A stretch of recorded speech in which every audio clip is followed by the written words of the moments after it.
I've been a fan of the Justice League since I was a kid, but also know the track record DC Extended Universe has with their movies. So I went into the theater to watch the latest DCEU movie, hopeful, but not expecting anything mind-blowing. So how did it do?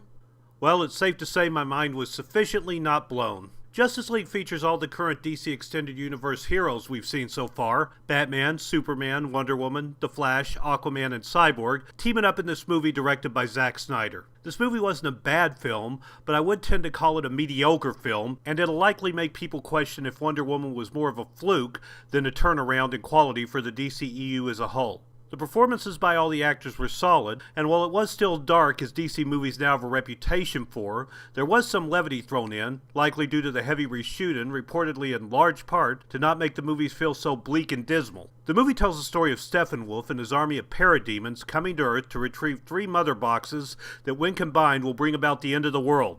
Or something. The whole thing really did feel like what it was, a chance to get all the heroes together. The problem I had with this is that other than Superman and Wonder Woman, none of these actors have taken on these characters in solo movies yet. With DC seeming to want to do the opposite of Marvel and spin off from the team movie instead of do a bunch of solo movies and then do a team movie. And while these characters are all well known to most who would see the movie, it's hard to be excited that Ezra Miller's Flash is interacting with Ray Fisher's Cyborg when we've not gotten a chance to know the characters on their own yet. To be fair, the cast does play well off each other, and the fight scenes at the end are well done. But the movie lags too much and takes too long to get going, as they have to introduce most of these characters, bring Superman back to life after the events of Batman vs. Superman, establish a villain, and set up a fight. As such, the pacing is slow until the final act, with characters that don't feel well developed, especially if you haven't seen the previous DCEU movies. But again, even then that would only help you with the big 3, one of whom doesn't show up until after the movie is halfway over. The movie isn't horrible, and for some popcorn fun and nice visuals, it does deliver.